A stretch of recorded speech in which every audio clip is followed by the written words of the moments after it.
This is the second episode in a two-part series, and the third and final story in a larger season. This season covers cases in New Mexico. All season, we're supporting the New Mexico nonprofit Angels Voices Silence No More. Please be sure to listen through the end of the episode for more information.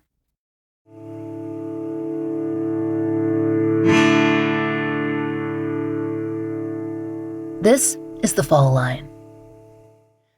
Last time, we began the story of the disappearance of Calvin Willie Martinez, whose family last heard from him on May 12, 2019. It was Mother's Day, and Calvin, known as CW to his loved ones, called his mother, Aldina Lopez, to check in. He didn't always have a cell phone at hand. Calvin's sister Becky told us that he tended to lose them, so he'd call from random numbers. But he would always check in with his mother, whom he was living with at the time. That day, he told Aldina that he'd be home later, but the conversation was interrupted, and they lost connection. When she tried to call him back, she couldn't reach him. She discovered that he'd used a payphone at a Love's truck stop in Albuquerque. That's a few hours away from their home near Farmington, New Mexico. At first, the family wasn't worried. Calvin had been in spotty contact for a few years, and he spent a good deal of his time hitchhiking. Becky tells us that he'd sunk into a deep depression and struggled with alcoholism after the tragic death of his wife and youngest child. They were killed in a house fire in 2014. Calvin managed to save their oldest child. He and his brothers tried to fight the fire and get to his wife and youngest son. His brothers even tore a hole in the mobile home siding to reach them. The loss was horrific and immense. Calvin had spent his 20s caring for his young family. He worked in construction, eventually joining the family business. But after the fire, Becky said, he was lost. Yeah, he was a provider, He went to work every day. He worked with my stepdad. My stepdad and his brothers, they ran a construction company. He always had work. He just had to apply himself and stay sober. That was all we asked of him, but he chose to go the other direction. And he knew we don't drink, alcohol is not a thing that is welcome in my mother and my stepdad's household. Maybe my dad's, but not my mom. But, when you're in substance abuse, you're in substance abuse, and it doesn't just choose anybody, it chooses whoever it wants. And some people are susceptible, some are not. His surviving son eventually moved in with his grandmother, and Calvin spent more time away from home. Becky said that he'd hitchhike to get where he needed to go. Though his family was always willing to pick him up, it's what Calvin preferred, and how they expected him to arrive home that day in May. But he never did arrive. According to a Source New Mexico article that discussed Calvin's case, Becky told reporters that he is the third person in their immediate family to be murdered or disappear, including, quote, her grandfather and an uncle. Becky was quoted as saying at the time, quote, I'm probably the only one in my family that's going to recognize that's 3 generations in a row. That shouldn't happen. It should not. And that's not all the Martinez family has faced. Last episode, Becky explained the traumatic effects federal boarding school programs had on both sides of her family. The fire, the search for Calvin, and the deaths of several more close relatives since 2019.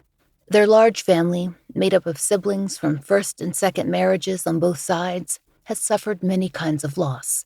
But Becky has still been looking for Calvin. She began back in the spring of 2019, when she and her mother faced their first hurdle, trying to file a missing persons report. Because he went missing in San Juan County, but resided just outside Farmington, and is an enrolled member of the Navajo Nation, the same layers of jurisdictional issues that other families we featured this season, they were immediate. If you'll recall from last episode, Becky and her mother went back and forth between several agencies who told her to file the report with someone else. Farmington Police Department eventually took Calvin's report, although he lived outside city limits and had made last contact from an Albuquerque truck station. Once that report was filed, Becky assumed that the work there, at least, was done. But then something happened that she could not have anticipated. Last time, we told you that Becky had met with representatives from several agencies in the fall of 2023 to discuss Calvin's case and why there had been little investigation up until that point. But the reason for that meeting was not just an update. It tied back into jurisdictional issues, namely the closure of Calvin's case. It had not been with any agency for a number of years. When Becky attended the 2023 Navajo Nation Missing Persons Day in Fort Defiance, Arizona, she asked a Farmington detective for an update in Calvin's case.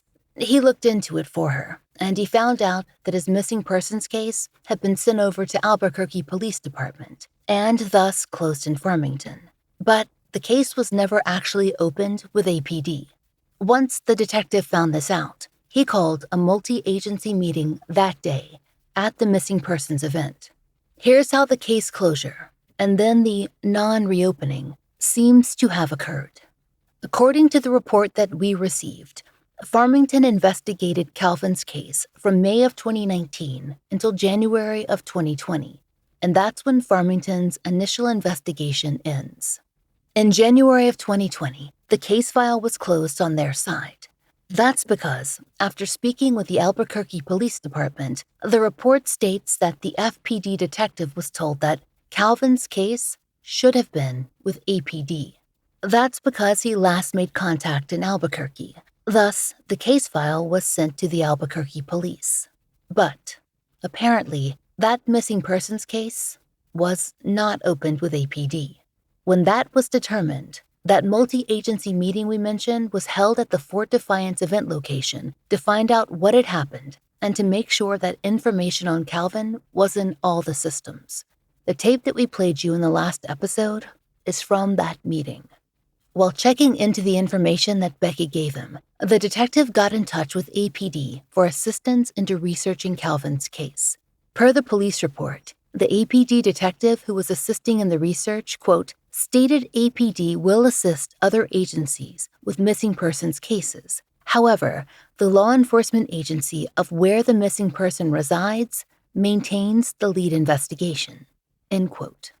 After that November 2023 multi-agency meeting, the case went back to Farmington, and it was open again after 3 years. A new detective was in charge of Calvin's case. His information was verified to be in NamUs and in NCIC.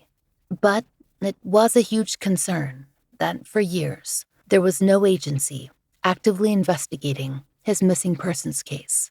The Farmington Police Department did speak with us for this episode to update us on Calvin's case and to clarify a few questions, so you will hear from them a little later in this episode.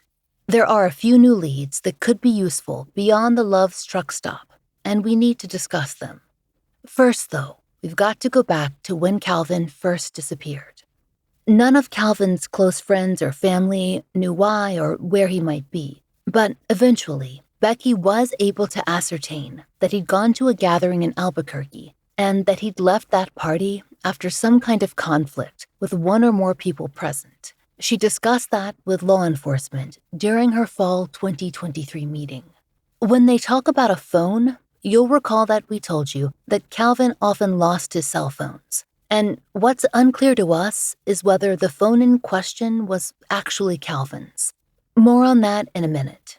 Yeah, so he was at a party or a home here in Albuquerque, and then he walked to where when he made the call to mom, was at a gas station. And so they followed up with the family here at the party. They knew he left, there was some argument or something happened there, and he just left walking. That's all they knew. So then that's the information they gave us, and then that's... Is that where they found the phone at? Because we had gotten a phone call from somebody, and then my mom told them that they had found his phone, and then it went dead from there. So I don't know. Where is that? Do you know where that phone is at? The person that had it called my mom, and then it never answered again. And see, my mom gave that information to somebody, but maybe, I don't know, it got lost in the way. Well, apparently he had that phone, And they called my mom, and they were trying to give the phone back, I guess. I don't know. Okay. And I think that's where it went from there. I'm Who not was too it? sure. Who was it? The phone to me Yeah. with the party, I guess. Maybe that's how they found the party, Oh, I was with the phone. Okay. The phone that they That's the found. phone he had with me. Yeah, I'm guessing, yeah. I have no idea who he knew out there, because the last time I was out there was in 2010, and since then, he has gone back and forth numerous of times. His mental capability and his ability to want to stay home and be a father and be a family member, it was no longer there. So he could have been sick and somewhere and, might have passed away. He could have not been able to have alcohol and in the cold and froze. I think of all these different situations.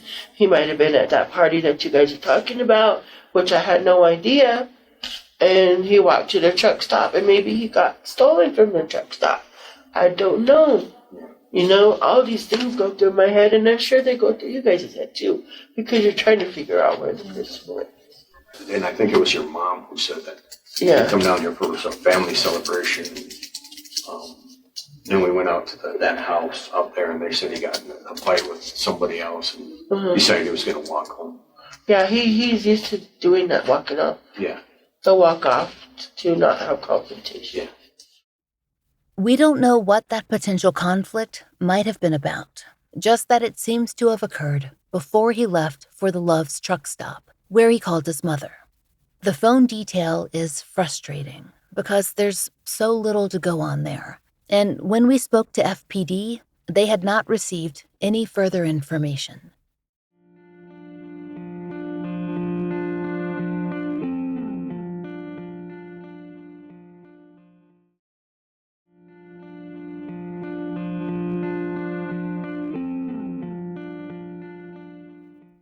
At that fall 2023 meeting, one of the points of discussion were possible leads.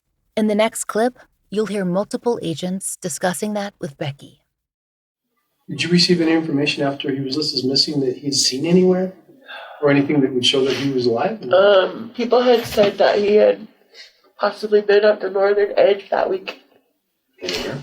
The northern edge? The casino, right? Yeah, in Farmington. Nobody tried to pull video or anything like that? I don't think so. The casino they mention is the Northern Edge Navajo Casino, located in Farmington, so close to where Calvin was living at the time of his disappearance. To our knowledge, that tape has not been viewed. It may no longer exist. There's one other important lead, though, that has been picked up again. Calvin had an EBT card, and he used it on the day he disappeared. According to police records, the last transaction that they could trace took place on 5/12/2019, the same day that Calvin went missing. That purchase was linked to a dollar store in Grants, New Mexico, which is about 80 miles west of Albuquerque. And that's the most important piece of information that we have to go on in his case right now. We spoke with 3 members of the Farmington Police Department: Chief of Police Steve Hebe, Detective Davin Bedoni, and Supervisor Sergeant Justin Anaya regarding Calvin's case. Here's what they were able to tell us regarding updates and some clarifications on a few issues. Detective Davin Bedoni, who is the current detective assigned to Calvin's missing persons investigation, took over in January of this year. FPD does not have any of APD's paperwork regarding Calvin's case. Not being able to speak to the detective who received the report from Farmington because he's no longer with the force means that they cannot fill in some of those blanks. And since the case was not actually taken in Albuquerque, that only complicates things further. It's impossible to trace precisely what occurred after the file left her hands. That's why it's been hard to find out more about that phone. If the person who originally called Aldina could be re-interviewed, though, that could potentially be helpful, especially if he knows what became of that phone. There's more solid information on other aspects of the case, including what's been done since FPD has reopened it.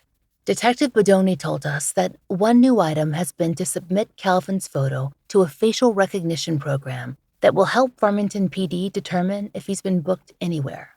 That way, even if he's using a different name, his photo will still be recognized.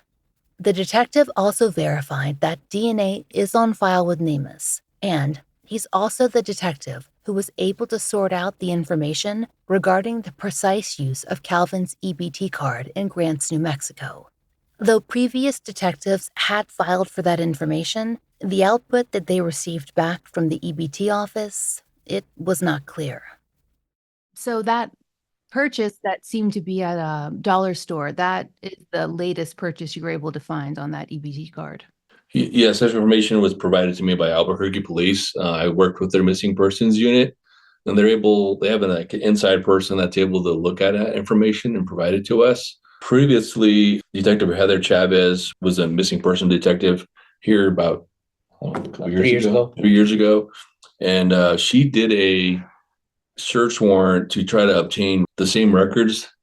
And it was unreadable. It didn't make any sense to us. So luckily, this Albuquerque police detective that I met at a missing person conference, he rechecked it again and came across this, and it's more readable. You can see a date and time, kind of like your credit card statement or your debit card stuff, where it has a date and time, location.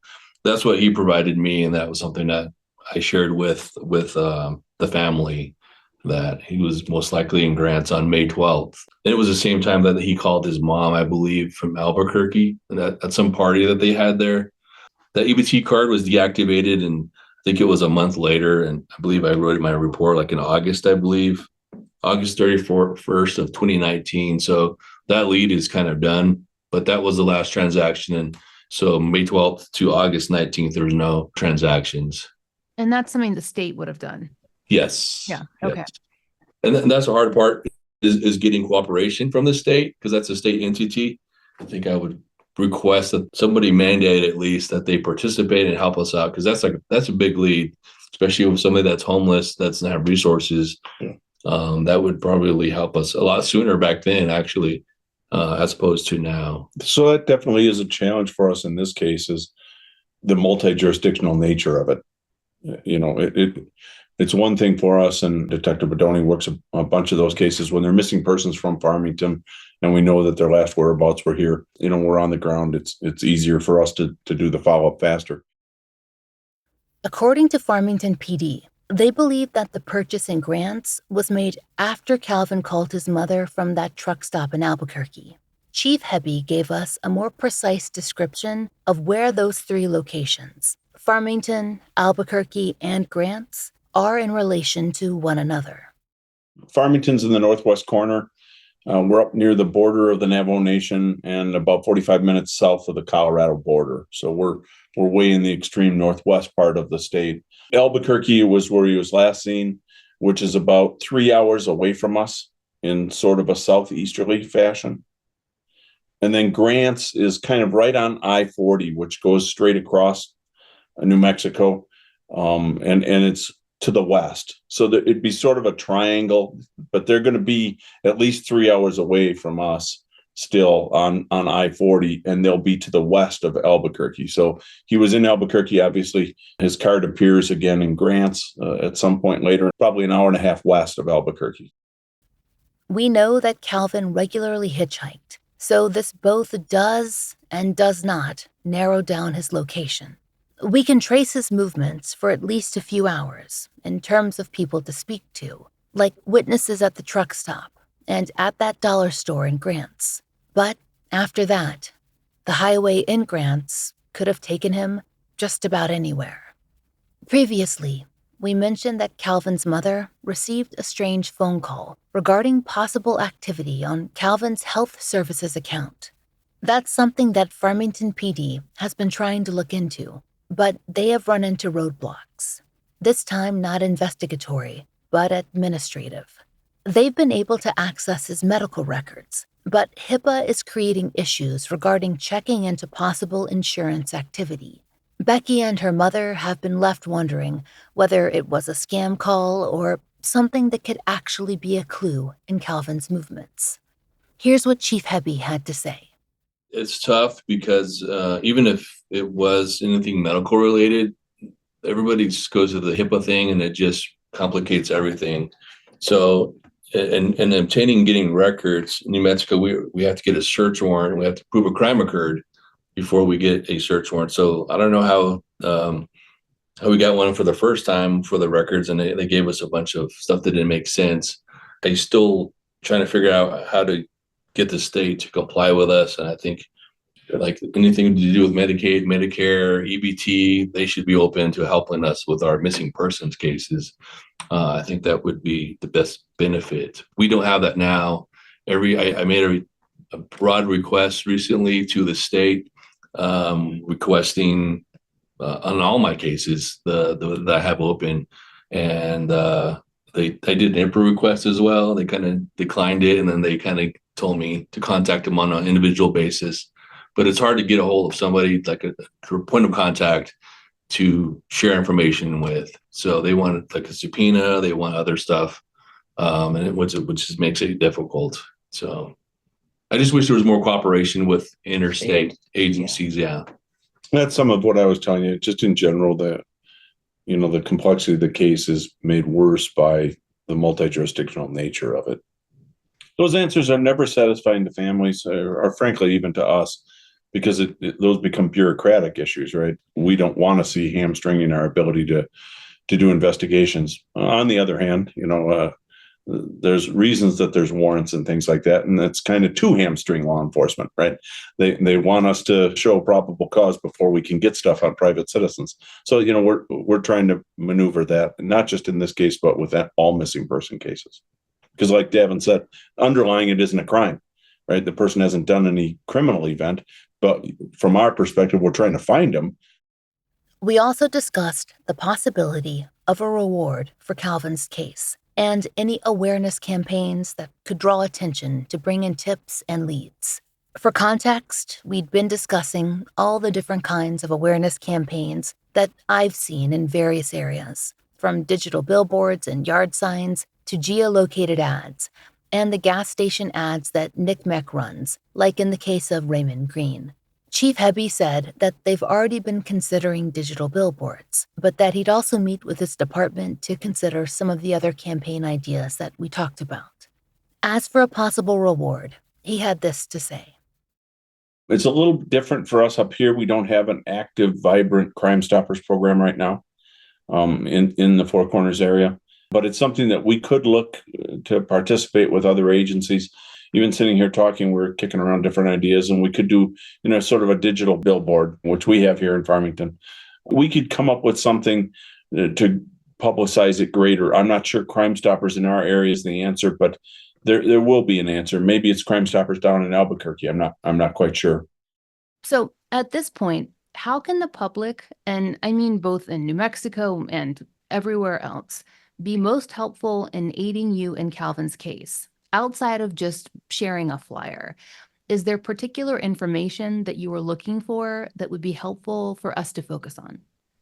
I mean, awareness is the biggest one, right? And so obviously, if you know where he is right now, that's the starting spot. But in general, what I think we would like is he was in grants, and when we know that through the card. So anybody that recalls seeing him and had interaction with him, wherever that is, really from that roughly May 2019 period, we would like those people to contact us. So even if you don't know anything ultimately as far as where he is now or what might have happened, just those locations to help us pinpoint movement would give us more data.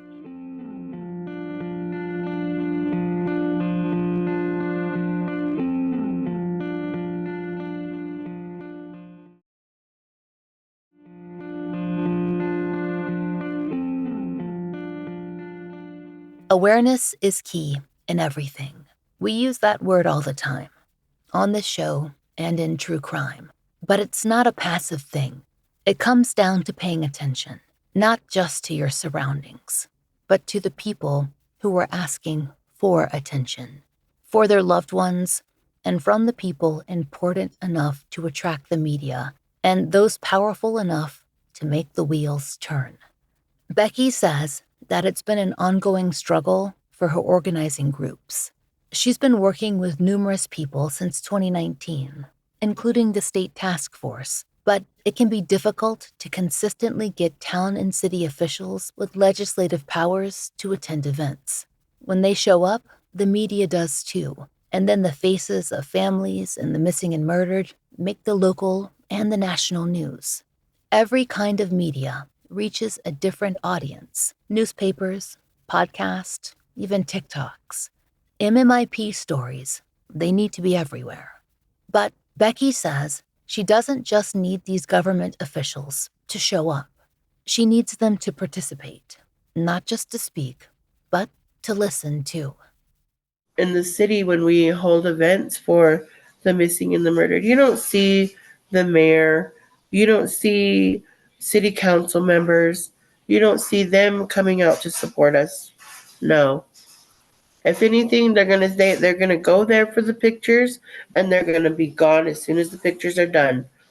We had to tell them to wait at our event for them to say what they needed to say, because we wanted them to hear what the families had to say before they got to talk. And we flipped it around on them this time. And that was this May 5th. They all talked about it and they said that we need the families to talk first before any officials get to talk, because we want them to hear what we have to say. But that was just one event, you know. I mean, it starts with one. Hopefully there will be more. I'm really wanting to go back to school for Native American law, because we don't even have laws in the Navajo Nation to convict someone who is not Native that has committed a crime towards a Native American on the reservation. You can't try them. They're not going to be held accountable. They will get away with it. I hate to say it, because of jurisdiction and also because of ethnicity. And when I go to these seminars and I go to these, advocating conferences and trainings and stuff like that, it's not so informative. The group of women that I walk with that also have missing and murdered Indigenous family members, DeAndrea Reed, and she's been a huge help. Her sister, Tiffany Reed, has been missing for 20 years. She advocates for her sister and many families as well. But from here locally, it would be Racita Billy, Darlene Gomez, and DeAndrea Reed and Kayla Ignacio are the main people that have really been my support. Even when I'm not out doing rallies and I'm not in the public eye, they call me. They check on me. They ask how I'm feeling. They ask if we've had any leads, what new information there is, if there's any new information. My boyfriend, too, most of all, he goes with me everywhere and he tries to help with a lot of events. Becky spoke with us about the effects Calvin's disappearance has had on her family, her mother, his children, and herself. I think it's caused her to be more involved with her grandkids and taking care of his kids and making sure the younger kids don't feel that emptiness, but they still miss their dad. And she really takes care of his kids as much as she can. She doesn't like drugs. She doesn't like alcohol. She never has. But it's like she really hates it now, It took her son away from her. And she's just constantly doing stuff. She'll run herself until she gets sick or she gets so tired. And she's emotionally and mentally and physically drained. I think it just took a toll on the whole family, not just one person, because then it affects everybody. My mom takes care of my grandma too, so during the week she takes care of my grandma, so she's busy. She's constantly busy, and Then she has her grandson. Calvin's oldest son is 16 in November. She will not do anything without him. If it's taking him to soccer, making sure he gets to his soccer practices and soccer games, because that's where his peace is. I think he remembers playing soccer with his dad when he was small, that's why. And I think that's why he remembers it, that's why that's his place where he feels at peace with his dad. He sounds like him. He looks like him. I call him CW. Like, he'll just look at me like I'm not him, Auntie, you know? And I say, I'm sorry, son, you just look like your dad really bad, you know? I call him son because he's my son. He's my baby. They're all my babies. But he looks just like his dad. He talks like his dad. But I haven't had a good night's sleep since he went missing. I always have nightmares of the fire before he went missing. I'll wake up like sometimes in the middle of the night. I'll be like so hot, and it's because like I'm dreaming of that fire and my body gets hot. I don't know how it does it, but I find myself in front of the fire at the trailer when I wake up every single time. And I just have to sit up. And my mom, she has a hard time sleeping too, I know. I think you always play those things in your mind of like what I could have did better. And that just goes on in your mind daily. At the end of the last episode, we told you about the September 14th, 2024 rally and walk that Becky had planned. By the time you hear this episode, it will have taken place. We asked her how listeners and the larger community can be most helpful in supporting the events that she and her friends plan, which are grassroots and often receive no outside funding from larger organizations. I think in any situation, if you want to help a family, you should help them directly. If they have, say, if they had a GoFund or a Cash App or a Venmo, I think more ways to help families is directly, not necessarily out to like, yeah, nonprofits are helpful, whatever. But I mean, if you really want to get down to the level of the family, stepping up to the family and, saying maybe we could bring waters, or maybe we could, help with food or something for any event. That's always the route to go, is to go directly to the families. Becky has spent years searching for her brother. Recently, she's been following the trail of his last purchase at that dollar store in Grants in hopes that she can attract attention that might bring in new leads. That's why she planned the rally for that area of New Mexico. But she said it's been hard too, because her lead also feels like a dead end. Yeah, I think that's the worst part, because when I was standing at the dollar store and at the gas station in Grants, my thoughts were, okay, he went to the gas station first. He probably got a shot, and then he walked to the dollar store. So I'm thinking, yeah, if I were him and I know him as well as I do, he got alcohol at the gas station first, and then he went to the dollar store. But where did he go from there? And then I look around and there's Walmart, and then there's Taco Bell, and then there's a hotel, and then there's a car wash, and then there's the freeway. I just wanted to sit down right there and cry. Just, like, where did you go? Where are you? But I just had to just keep driving and tell myself, okay, well, we're gonna do this event, and we're gonna try real hard. put the word out there again. And then a few days ago, I went to Gallup. Becky and her boyfriend had found homes for 2 puppies in Gallup, so they drove there to drop them off.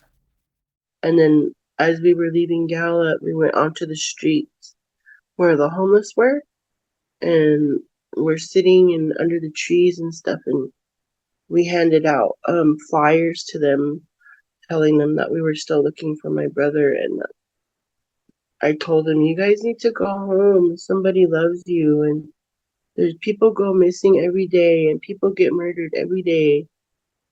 I don't want to see you guys' picture, like, and they like nodding their heads, we know. Becky hopes that someone would do the same if they saw Calvin out there somewhere. Tell him that his family loves him and that he should go home. We asked her what she wanted people to know most about him. When she mentions a daughter here, Calvin had another child who was only an infant when he disappeared, with a girlfriend that he'd begun seeing years after his wife's passing. But I think what I would want them to know is that he's a good person. He has a family that loves him. His mother and his sister have been continuously looking for him. His son misses him. His daughter now knows who her dad is and wants her dad home. And also that we are still looking for him, and we are not going to stop looking for him, regardless of the people that come and go out of our lives that say that they will support us and fall off. But most of all, that we're a strong family, and we're going to continue to look for Calvin, and that he was a hardworking man. He loved his kids. He loved his family. And I don't know why he would go missing. The only thing I can think of is that the loss of his family was just too much. And maybe he wanted to just forget about all of us. And maybe he's somewhere on his own. But if you're on your own, CW, we miss you and we want you home. And we love you. And I just want to thank my community and my friends that have been there for me regardless of the ups and downs, because I don't think without them I would have come this far in looking for him, or even be on talking on a podcast. Never in a million years do you think you'll walk city streets filled with drugs, needles, and people laying on the floor looking like they're out of it. But I will walk any street with any person, any drug, and I will look for my brother. I will find him. So he was kind of like my first baby. I changed his Pampers. I made sure he went to sleep. And when I went to sleep, he went to sleep. When my mom wasn't with me, I put him down for naps because my grandma said, take care of your brother, And it was always take care of your brothers. Take care of your brothers. Take care of your brothers. And I did. I did the best that I could. But I didn't know taking care of your brothers meant taking care of your brothers when you're grown up too. As we told you, by the time you hear this episode, Becky will have held her MMIP awareness rally in Grants. It's not going to be her last. If you follow our social media, you'll be able to keep up with Becky and other families' direct action in New Mexico. Darlene Gomez's work across the state can be followed via updates on her law firm's website, and we've shared Vanjie's Facebook page for Zach in our previous show notes as well. There are regular gatherings, rallies, and calls for action happening in various parts of New Mexico, including events arranged by our friend Eric Carter Lundeen. If you're in the area, please consider joining them for future events. If you aren't, share the information. Or, if you have it to spare, join us in sending funds for supplies like water and posters and gas money so as many people as possible can attend. As Becky said last episode, organizing is hard and help falls off. People naturally come and go. If you can help even once, in whatever way, it will make a difference. Darlene Gomez's nonprofit, MMIWR Indian Country, is another great resource to keep up with how you can help. At the time of his disappearance, Calvin Willie Martinez was 31 years old. He would be 36 today. Calvin is a Native American male. He's about 5'6" and around 200 pounds. He has brown hair, brown eyes, and a number of tattoos, including one on his right arm that reads Martinez Family. If you have any information regarding the disappearance of Calvin Willie Martinez, please call the Farmington Police Department tip line at 505-599-1068 or the San Juan County Crime Stoppers at 505-334-8477. We've had more families from New Mexico reach out for coverage, so some of their stories will continue into our next season, along with others that we've been working on: unsolved homicides, missing persons cases, and a 50-year-old cold case that may tie in to one of the most infamous series of crimes in the 20th century. In the meantime, we'll be back in October with our mid-season feature, an interview with friend of the show Madison McGee, who began investigating her own father's murder 4 years ago, and she's still on the case. Thank you for listening. This season, we're supporting Angels Voices Silence No More, a New Mexico nonprofit founded by our friend Eric Carter Londine, the brother of Jacob Londine. According to their mission statement, Angels Voices Silence No More's goal is to, quote, empower families by providing them with the necessary resources and referrals to advocate for their missing or murdered loved ones. We believe in taking a comprehensive approach to support, encompassing a wide range of services, including billboards, DNA testing, private investigations, funeral expenses, therapy, and much more. Our goal is to ensure that no family faces these challenges alone, end quote. You can join us in donating to their mission. And if you can't donate right now, that's okay. Sharing their charitable initiatives would be a huge help. You can find all the relevant links in our show notes. The Fall Line is an independent podcast, and we appreciate listener support.